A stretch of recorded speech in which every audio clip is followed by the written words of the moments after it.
रामराज आएगा तो शंबुक वध होगा।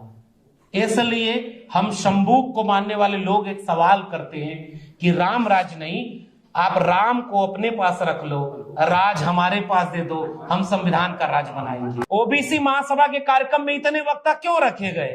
क्योंकि अगर कोई नहीं बोल पाएगा तो कल नाराज हो जाएगा, शाम को ट्वीट करेगा कि अब तो लगता है ओबीसी महासभा टूट जाएगी, वो केवल वही नेता बन रहे हैं। मजबूरी है इनकी, जो नहीं भाषण दे पाएगा वो नहीं कर पाएगा, और जो मैं भाषण दे लिया तो मैं निकल के कहूंगा बड़ा अच्छा कार्यक्रम था।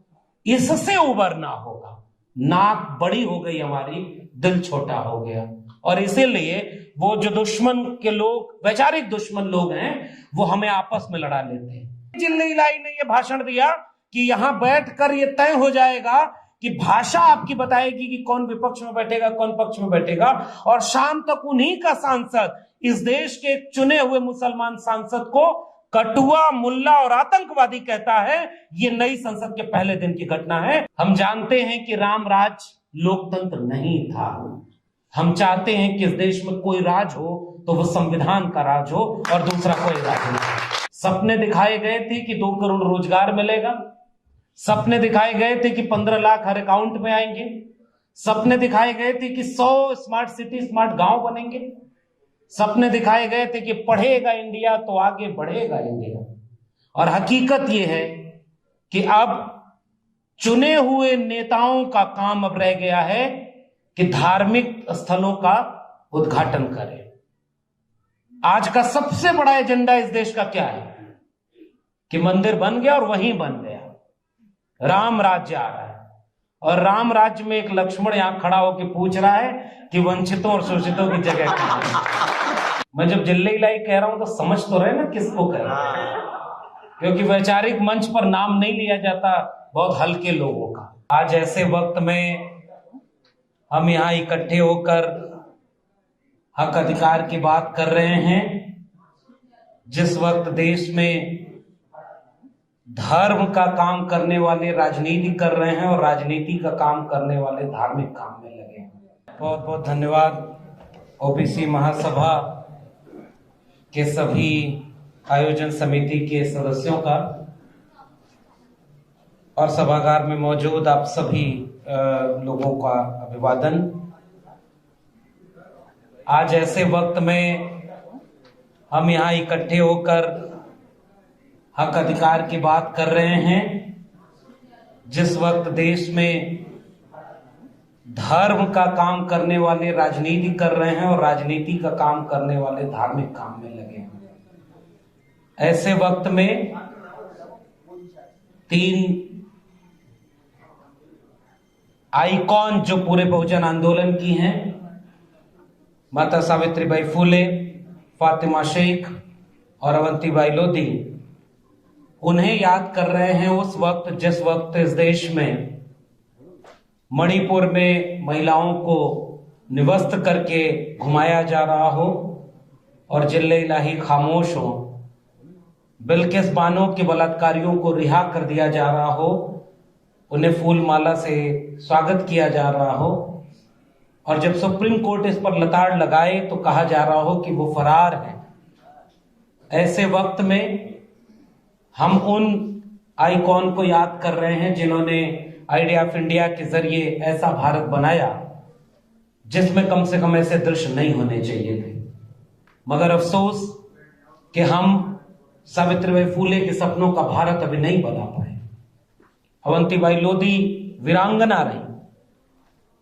फातिमा शेख और सावित्रीबाई को याद करना दिल्ली विश्वविद्यालय से एक निष्कासित ठेके पर प्रोफेसर के लिए कितना महत्वपूर्ण है, इसे जो मैं महसूस कर रहा हूं वो शायद मैं लफ्जों में बयान नहीं कर सकता। जब हमने इनकी बात की, उस कलम और किताब को बचाने के लिए अपनी कक्षाओं से बाहर निकलकर नागरिक होने की जिम्मेदारी निभाने की कोशिश की, सच को सच और गलत को गलत कहना जिस तालीम का मकसद होता है, शिक्षा का मतलब केवल डिग्रियों का कागज का पन्ना नहीं है, वो एक चेतना है, वो एक वैज्ञानिक चेतना, नागरिक बोध की चेतना। सावित्रीबाई फूले और फातिमा शेख डिग्रियों के देने के कारखाने नहीं खोल रहे थे, वो समाज को जागरूक करने के लिए शिक्षा की ज्योति जलाना चाहते थे।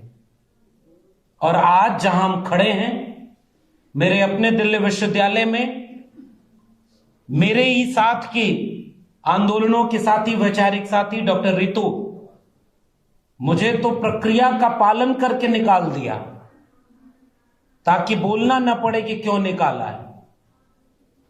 उन्हें तो साजिश करके निकाल दिया। जिन बच्चों से कंप्लेन कराई थी डॉक्टर रितु के खिलाफ, जांच में पता चला कि वो बच्चे तो दिल्ली विश्वविद्यालय के इस कॉलेज के विद्यार्थी नहीं है। नाम फर्जी, रोल नंबर फर्जी और जातिगत अपमान के साथ उन्हें निकाला। दिल्ली पुलिस चार्जशीट दाखिल हो गई है और जिस प्रिंसिपल को जेल में होना चाहिए, वो दिल्ली विश्वविद्यालय एक कार्यक्रम आयोजित कर रहा है। अपने अपने राम उस कार्यक्रम में वाइस चांसलर के साथ बैठ करके राम राज्य का स्वागत कर रही है। और आज डॉक्टर रितु अपने न्याय के लिए सड़क पर संघर्ष कर रही है। यह है अमृतकाल के विश्वविद्यालयों का हाल। अमृतकाल के विश्वविद्यालय अब एक तरफ राम राज्य है ना, मेरी झोपड़ी के भाग आज खुल जाएंगे, राम आएंगे, गाने बज रहे हैं। और आज ही जिल्ले इलाही का एक भाषण हुआ है। मैं जब जिल्ले इलाही कह रहा हूं तो समझ तो रहे ना किसको कह रहा हूं, क्योंकि वैचारिक मंच पर नाम नहीं लिया जाता बहुत हल्के लोगों का, या नाम सावित्रीबाई फुले का लिया जाता। उन्होंने कहा कि बहुत दिनों तक वो टेंट में थे तो उन्हें बहुत पीड़ा है। काश बचपन में मैं भी ऐसे टेंट के घर में रह पाता। शायद उन्हें नहीं दिखता कि आज भी इस देश की बहुसंख्यक वंचित शोषित जमात के लोग टेंट जैसी झोपड़ी के घर में रह रहे हैं, जिनमें अभी कोई उजाला नहीं पहुंचा है। और उनकी हकमारी इतनी ज्यादा हुई है कि वही जिले इलाही घोषणा करता है कि 5 किलो अनाज अगले 5 साल तक 80 करोड़ लोगों को मुफ्त में मिलता रहेगा। यह है अमृतकाल का भारत। सपने दिखाए गए थे कि 2 करोड़ रोजगार मिलेगा, सपने दिखाए गए थे कि 15 लाख हर अकाउंट में आएंगे, सपने दिखाए गए थे कि 100 स्मार्ट सिटी, स्मार्ट गांव बनेंगे, सपने दिखाए गए थे कि पढ़ेगा इंडिया तो आगे बढ़ेगा इंडिया। और हकीकत यह है कि अब चुने हुए नेताओं का काम अब रह गया है कि धार्मिक स्थलों का उद्घाटन करें।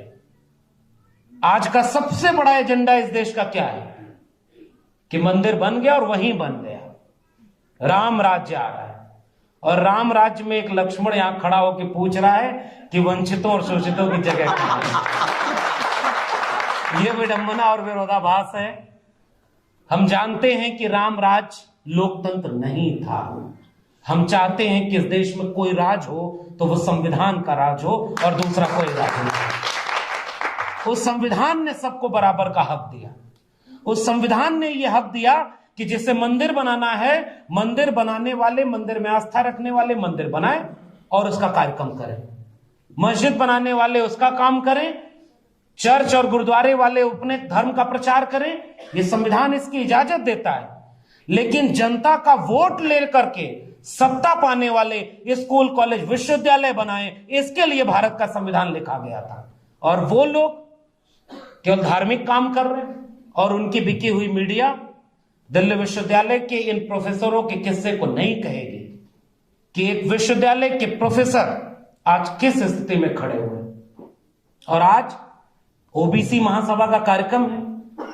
जिस व्यक्ति ने गुजरात का मुख्यमंत्री रहते हुए कभी अपनी जाति नहीं बताई थी, और जब उसे प्रधानमंत्री बनना हुआ तो उसने कहा कि मैं ओबीसी मां का बेटा हूं। और जब 2019 आया तो उसने कहा कि मैं तो अति पिछड़ी मां का बेटा हूं। और जब इस देश के लोगों ने कहा कि आप ओबीसी हो तो एक अच्छा काम करा लो, इतिहास में तुम भी अमर हो जाओ, कि जाति जनगणना करा लो, अचानक बोला कि जाति तो होती ही नहीं है। यह है इस देश की हकीकत। और अपने आप वो समझ में आ गया। और मैं तो, चूंकि विषय महिलाओं से जुड़ा हुआ है और हम जानते हैं कि जिस महिला आरक्षण की बात होती है, इस देश में अपमान किया गया, इसलिए जातियां जिंदा हैं और अब सम्मान की लड़ाई लड़ना चाहती हैं। इसी देश में कर्पूरी ठाकुर जब मुख्यमंत्री थे, चुने हुए मुख्यमंत्री थे, राम नरेश यादव चुने हुए मुख्यमंत्री थे, तो यहां से गाली इन्हें दिल्ली के गलियारों से चली करती थी कि दिल्ली से चमड़ा भेजा संदेश, बार बनावे कर्पूरी और भैंस चरावे राम नरेश। वो इतिहास इसी देश का है और बहुत पुराना नहीं है, 30-40 साल 50 साल हुआ है मुश्किल से। बीपी मंडल साहब के विरासत के सूरज मंडल साहब यहां बैठे हुए हैं, वो बार बार इतिहास इस देश के ओबीसी लोगों को बताने की जरूरत है। वो तो जमींदार परिवार के थे, आर्थिक और सामाजिक रूप से बहुत सक्षम थे, और जब बीपी मंडल साहब मुख्यमंत्री थे और गंगा में आग लग गई तो बिहार के सदन में खड़े होकर एक आदमी ने कहा कि शूद्र मुख्यमंत्री बनेगा तो गंगा में आग नहीं लगेगी तो क्या होगा। बीपी मंडल साहब ने कहा कि देखो, हम तो मुख्यमंत्री बने हैं, गंगा में आग लगी है वो तेल रिसने से लगी है, लेकिन हमारे यहां होने से तुम्हारे सीने में जो आग लगी है इसे हमें और भड़काना है ताकि बराबर का समाज बनाया जा सके। आज उसी बिहार, उसी इतिहास को याद करते हुए जब कोटा विद इन कोटा की मांग की गई थी, क्योंकि विषय है महिला आरक्षण का, नई संसद बनाई गई, नया भारत बनाने का ख्वाब दिखाया गया। सुबह ही जिल्ली इलाई ने यह भाषण दिया कि यहां बैठकर यह तय हो जाएगा कि भाषा आपकी बताएगी कि कौन विपक्ष में बैठेगा कौन पक्ष में बैठेगा, और शाम तक उन्हीं का सांसद, इस देश के चुने हुए मुसलमान सांसद को कटुआ, मुल्ला और आतंकवादी कहता है।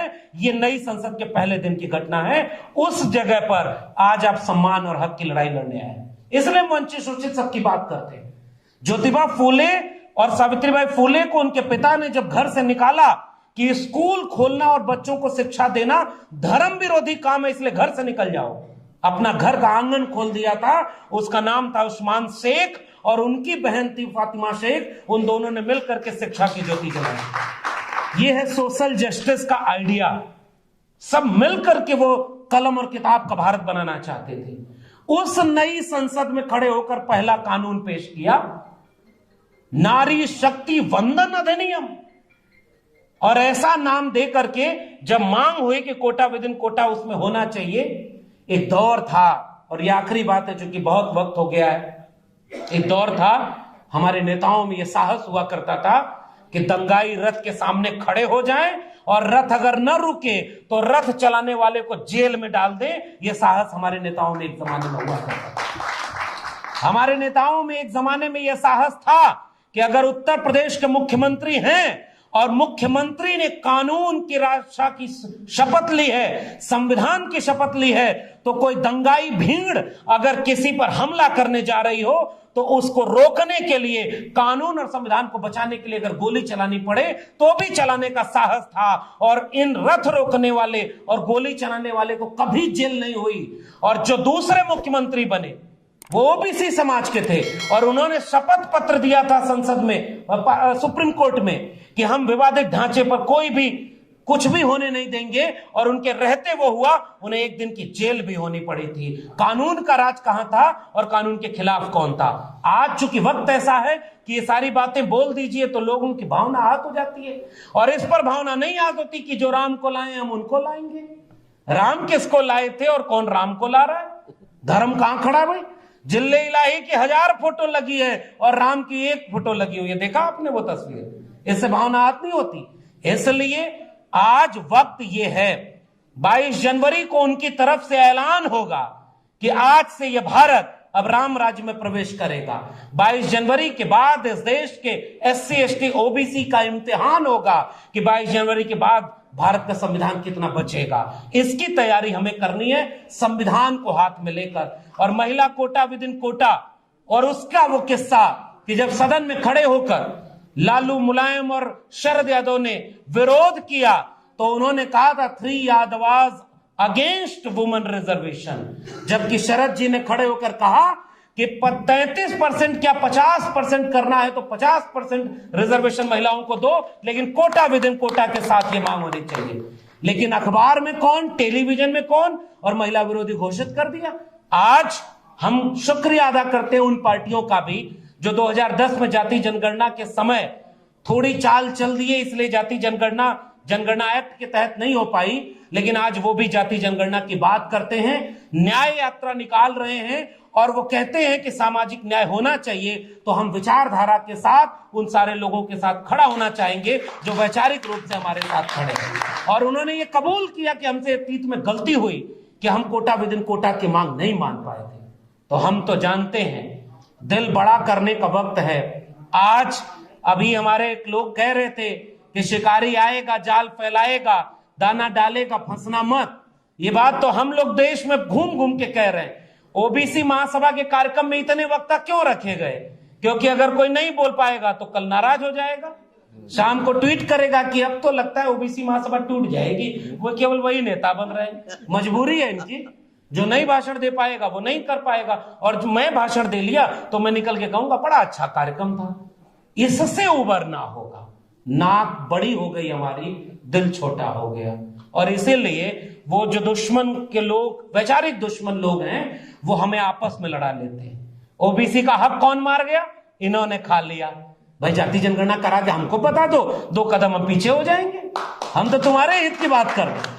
बिहार सरकार को यहां से क्रांतिकारी सलाम करिए कि उसने जाति जनगणना कराकर बता दिया कि 3% वाले 60% से 90% कब्जा किए हैं, और जो 63% हैं वो 23% भी नहीं कब्जा किए हैं। ये आइडिया ऑफ इंडिया का सवाल है। इसलिए जाति जनगणना आज इस देश में जो भी उठाए इस मांग को, हमें उसके साथ खड़े होने का वक्त है। और 2024 का चुनाव, ये आखिरी बात बोलना चाहता हूं। एक राम दशरथ का बेटा, एक राम है घर घर लेटा, एक राम का सकल पसारा, एक राम सब जग से न्यारा। हम तो कबीर के राम को मानते हैं। कस्तूरी कुंडल बसे, मृग जोड़े बनमाए, और ऐसे घट घट राम है दुनिया देखे नाय। और आज राम को वहीं ले आ रहे हैं भैया, उंगली पकड़ के ले आ रहे हैं। इसलिए हम वो नहीं मानते, हम कबीर को मानते हैं, रविदास को मानते हैं, हम बुद्ध को मानेंगे। और फूले अम्बेडकर पेरियार के साथ ये ऐलान करना चाहते हैं, चूंकि हम न्याय के पक्ष में हैं। कोटा विदिन कोटा के साथ महिला आरक्षण आज ही लागू हो, इसकी लड़ाई लड़नी चाहिए। जिल्लई ने जो घोषणा की है वो 2029 में नहीं, 34 के बाद भी लागू नहीं हो पाएगा ऐसा महिला कोटा विदिन। लेकिन गांव के लोग तो समझेंगे नहीं। जैसे गांव के लोग ये नहीं समझते कि मंदिर किसी सुप्रीम कोर्ट के ऑर्डर से बन रहा है, वो समझते हैं कि जिल्लई बनवा रहे हैं, अपनी जेब के पैसे से बनवा रहे हैं, और निमंत्रण भी वही बांट रहे हैं। नहीं जाओगे तो तुमको देशद्रोही कर देंगे। अच्छा तो ये हुआ कि उन्हीं के धर्म गुरु ने कह दिया कि ये तो पाप हो रहा है, अधूरा मंदिर बन रहा है। अब कहो उनको सनातन विरोधी। तुमने इस देश के दलितों, पिछड़ों, आदिवासियों को हर कदम पर धर्म विरोधी कह के उनको अपमानित किया।